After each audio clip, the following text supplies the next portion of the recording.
बिस्मिल्लाहिर्रहमानिर्रहीम। अस्सलाम वालेकुम। काश का भाई, गंदम की फसल के अंदर फरवरी के महीने के अंदर हमें कितनी यूरिया खाद इस्तेमाल करनी चाहिए, कितनी पैदावार बढ़ जाती है हमारी यूरिया खाद के इस्तेमाल करने से, या यूं कह लें कि हमारी गंदम की फसल को फरवरी के महीने के अंदर यूरिया खाद की कितनी ज़रूरत होती है, इसके बारे में इस वीडियो के अंदर हम बात कर रहे होंगे। अगर आपने हमारे चैनल सब्सक्राइब नहीं किया, चैनल को फ़ौरन सब्सक्राइब कर दें, साथ में बेल के बटन को दबा दें ताकि फसलों के मुतालिक हम जितनी वीडियो बना रहे होते हैं वो आपको बर वक्त मिल सकें। काश्मीर गंदम की फसल फरवरी के महीने के अंदर तकरीबन कोई 70-75 दिन की होती है, इससे कम होती नहीं है। अब गंदम की फसल के अंदर यूरिया खाद का जो इस्तेमाल है वो 50 से 55 दिन के अंदर मुकम्मल कर देना चाहिए। ज़्यादा से ज़्यादा आप 60 दिन के अंदर मुकम्मल कर दें। देखिए, हमारी गंदम की फसल जो है तकरीबन सारी की सारी जो है वो नवंबर के अंदर काश्त हो गई थी। दिसंबर के अंदर बहुत कम गंदम काश्त हुई थी।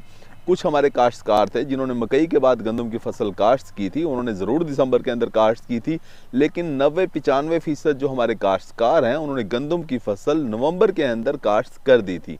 दिसंबर के अंदर बहुत कम काश्त हुई है। अब नवंबर के अंदर जो फसल काश्त हो गई है वो इस वक्त 60 दिन से ज़्यादा की है। आपको चाहिए कि गंदम की फसल के अंदर आप 60 दिन की जब फसल हो जाए उसके बाद नाइट्रोजनी खादों का इस्तेमाल ना करें, यानी यूरिया का कैन गवारा खाद का इस्तेमाल आपको बिल्कुल नहीं करना चाहिए। इस वक्त आपकी जो गंदम की फसल है वो यूरिया नहीं मांग रही। इस वक्त अगर आप गंदम की फसल के अंदर यूरिया खाद का इस्तेमाल करते हैं, जैसे कि पीछे जो आप फसल देख रहे हैं, फरवरी का महीना है, सिट्टे तकरीबन निकलना शुरू हो गए हैं, फ्लैग लीफ मुकम्मल तौर पे बन चुका है, फसल हमारी हरियाली के अंदर है, किसी किस्म की नाइट्रोजनी खाद की इसे ज़रूरत बिल्कुल भी नहीं है।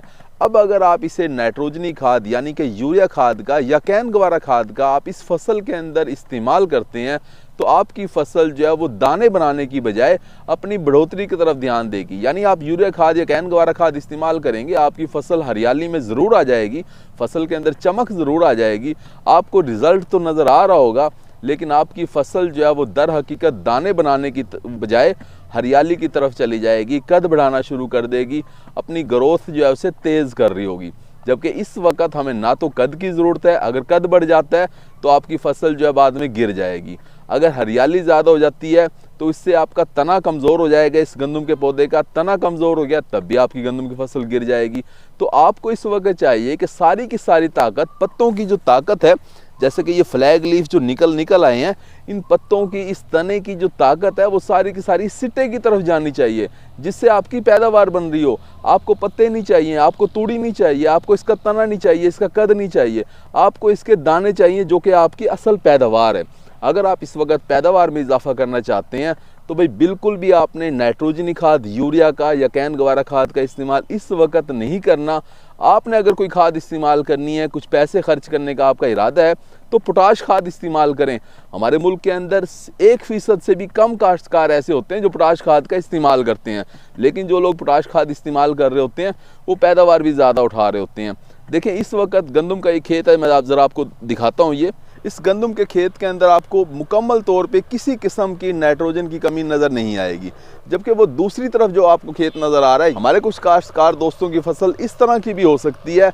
काश वो इस वक्त आपको इसके अंदर भी यूरिया खाद इस्तेमाल नहीं करनी चाहिए।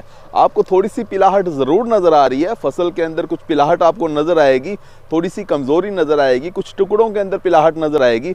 आपको यूरिया खाद की बोरी नहीं इस्तेमाल करनी, आपने आधी बोरी भी इस्तेमाल नहीं करनी। अगर आप इसके ऊपर 1 से 2 स्प्रे करवा लेते हैं यूरिया खाद के, 2 से 3 किलोग्राम यूरिया खाद जो है वो 100 लीटर पानी के अंदर हल करके आप स्प्रे करवा लें, आपका ख़र्चा भी कम होगा और ये पिलाहट जो है फसल के अंदर से ख़त्म हो जाएगी। तो गंदम की फसल के अंदर इस वक्त आपने यूरिया खाद का इस्तेमाल नहीं करना। हाँ, अगर आपकी रेतली ज़मीन है तब आप यूरिया खाद का इस्तेमाल कर सकते हैं। थोड़ी यूरिया खाद, आधी बोरी फी एकड़ के हिसाब से डालें, इससे ज़्यादा आपने रेतले रकबे के अंदर भी यूरिया खाद इस्तेमाल नहीं करनी।